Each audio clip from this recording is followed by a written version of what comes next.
Alright, good evening folks, it's Enforcer Matt and welcome back to another short war video, and today we have massive news from Zelensky himself that Ukraine is currently in the preparations for another major counteroffensive against Russia, and the plans are being finalized as we speak. So Ukraine is about to turn this defensive war into an offensive one once again. And we're also learning that Ukraine has also shot down a Russian A-50 early warning aircraft, which is another major loss in Russia's Air Force. So with that, let's go ahead and jump right into our first piece of news for the day, which is from the Kyiv Post. And this is an exclusive Fox News interview here that Zelensky gave, which I'm kind of shocked that he actually gave that to Fox News. He says in the interview that Ukraine is in the preparations for a new counteroffensive, and Zelensky says that defense is the #1 task, and we will continue our successful history in the Black Sea.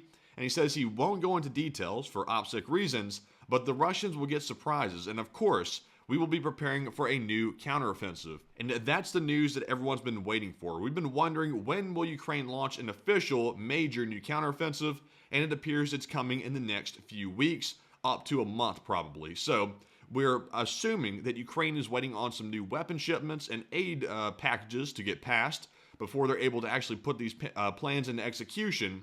But nonetheless, Zelensky is making that big announcement here today, and that is very good to hear. So moving into our next post here, we have one from Flash News Ukraine, and not only did Zelensky announce a new counteroffensive coming up, but in that same interview, he also addressed several other issues, such as elections in Ukraine. And it says here, Zelensky would not cancel the elections in Ukraine, and he says specifically the postponement of the elections is due to martial law. And as we know, Ukraine's constitution does not permit elections while martial law is in effect. So Zelensky is basically saying that it's not his fault that elections are getting postponed. It is the fault of the law, which they must follow unless they plan to amend it.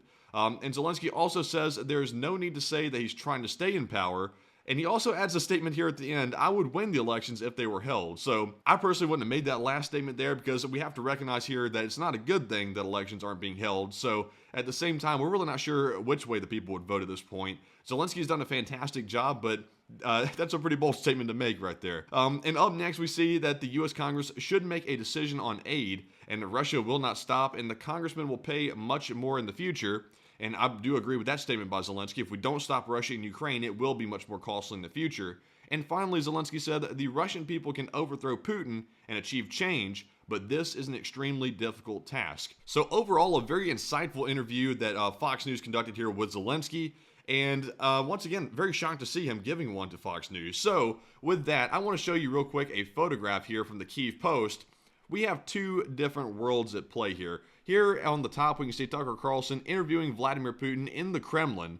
And as we all know, the Kremlin is a grand, elaborate palace, very expensive. Putin basically does not leave that place. That's where he hangs out during the entire war while his people are suffering. And now on the bottom, you see the interview with Fox News that Zelensky gave today was actually on the battlefield. They're sitting on some kind of like temporary chairs here, and they're right there in the middle of the war zone. So while Putin won't get out of his little fancy bunker, Zelensky is out here in the field, and he's out here with the soldiers, letting them know that he supports them 100%, and he stands behind them, which is the mark of a true leader and someone that's really fighting to save their country. But with that being said, we're jumping into our next piece of news here, which is from Visegrad 24. And man, the Russians are losing aircraft left and right, and they've lost another one. This time, the Ukrainian army says they shot down with a SAM missile a Russian A-50 early warning and control plane, which is very useful and a rare and expensive plane, according to Visegrad 24, and they cost around 500 million USD. So a very expensive plane indeed.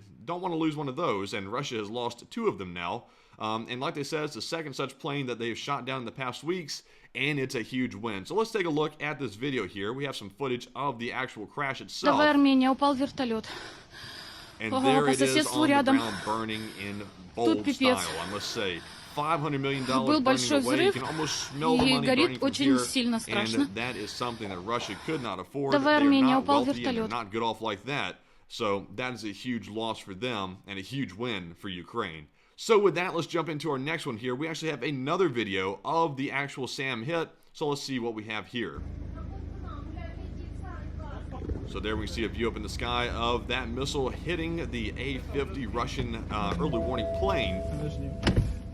And man, all the people on the ground watching it like some kind of premiere of Oppenheimer or something. It's going down in bold style. Look at that. Fantastic to see. The Ukrainian air defense, what's it doing? It's winning. That's what it's doing every day. It's absolutely winning. And here we see another win yet again. So that's pretty much all that video is going to show right there. If you want to see the whole thing, it's on our Twitter page, at It's the Enforcer on Twitter, and you can watch the entire thing if you really want to get the full effect. But with that, we're moving on to our next post here, which is from Jay in Kyiv. And we are still tracking the tensions between Poland and Ukraine, and we do know that the farmers are still holding up the border crossings between those two countries, which is preventing aid from getting across. But yesterday, Poland did allow and agreed to allow those military aid to get back across the border into Ukraine, and today we see that actually taking place. So let's take a look at the video here and see what we have. And unfortunately, I won't be able to play the audio in this video because it is copyrighted. But as we can see, here are some heavy vehicles right here, which are crossing the border from Poland and going into Ukraine. And these appear to be protesters, which are standing aside to allow this equipment to go through. So I'm glad to see the protesters are not wanting to hold up the aid. But they are protesting the grain shipments. But it looks like either the Polish government or the protesters themselves have decided to step back and let this go through. And with that, we're moving on to our next post here, which goes to Insider Paper. And on that good news we just saw in the last post, we did get some bad news along with it. That we're learning here the Polish farmers are now announcing a new blockade of a new part of the Polish border, and now it's on the German border. We don't have too much information on the story at the moment, but we'll keep an eye on it and let you know what else we learn. And with that, we're moving on to our next post, which goes to Flash News Ukraine. And this is some yet more disappointing news about that Polish situation. Long story short, the Ukrainian Prime Minister Shmyhal showed up to meet with Poland, either in Poland or on the border, one or the other, along with his delegation here, which we can see in this photograph. So here is the Prime Minister along with his entourage. They showed up to meet with Polish officials, but they were stood up. The Polish officials did not show up, and they left them standing here outside of the meeting place, and it appears they don't have any intentions of actually showing up, even though they agreed to do so, and the meeting did not take place. Right now, there really needs to be more diplomatic discussions between these two countries to get these relations smoothed over, and that was kind of a crappy thing to do by the Polish government to the delegation, to leave them standing out here like this while they're trying to meet to discuss things to make sure they can kind of smooth the relationship over. So I'm hoping this situation does not continue to devolve. But with that, we're moving on to yet our next post, which goes to Anton Yeroshenko. In another ongoing story is the Alexi Navalny situation, specifically what is happening with his dead body. We hear from Alexei Navalny's press secretary that the Russians called Alexi's mother and issued an ultimatum that either she'll agree to a secret burial of her son without a public farewell within 3 hours, or Alexei's going to get buried on the prison grounds where he was actually killed. So another despicable move by Russia. They clearly do not want this body to be seen for some reason. I presume that's because Alexei probably suffered some torture before his death, or some type of brutal execution method, and they don't want people to see that and be able to figure out exactly what happened. So they're putting the mother through hell right now, and that's not right. This is no way to be treated after your son dies. But moving on to our next post here, we have one from Visegrad24. So, long story short, a fella in Russia wrote on social media that Putin killed Navalny, and now the Russian special forces are at his door, breaking down his door to his apartment. And there he is, getting attacked by the Russian government, which was expected, to be perfectly honest with you. That was kind of a dumb thing for that Russian to do, but here's the video. And as you can see, they're trying to break into the apartment door with it looks like a Slim Jim or a crowbar or something. But it's a pretty strong door, actually. It's actually built pretty decent for Russian construction. So they're trying to get in there. This looks like the FSB. They're trying to break in the door. And we know what's going to happen to that. Oh, and they actually got in. So the door wasn't that constructed that well after all. But the FSB is going to take him into custody, and they're going to teach him a lesson or two. So, you know, don't speak the truth in Russia because it's going to come back to bite you. But anyways, our last post of the day is from Flash News Ukraine. And as a result of Alexei Navalny's brutal death, the USA has introduced a large-scale package of sanctions against the Russian Federation for that situation. More than 500 people and organizations have been sanctioned, and they're aimed at individuals who are associated with Navalny's imprisonment, as well as some other institutions that are involved in the war in Ukraine. Now, one thing I will say is this is not the package I was expecting from the United States when it came to sanctions.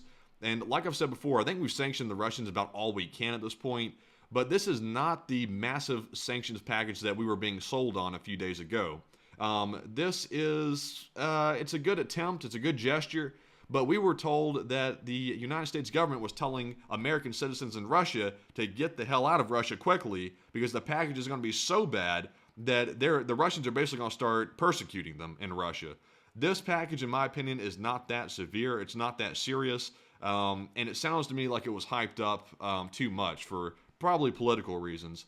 But, you know, this sanctions is simply more sanctions, and that's all it is, really. It's really not that huge. You know, it is what it is. I'll leave you all to make your own conclusions on that. But anyways, that is our last piece of news for the day. I hope you found this video informative, and if you have, press that like button and also subscribe to the channel as well. Like we always say, it helps us out tremendously, and if you want to support us financially to help us keep this whole operation running, we do have a Patreon page. The link is in the description below, and you can go over there, sign up, and support us that way, which will help us tremendously.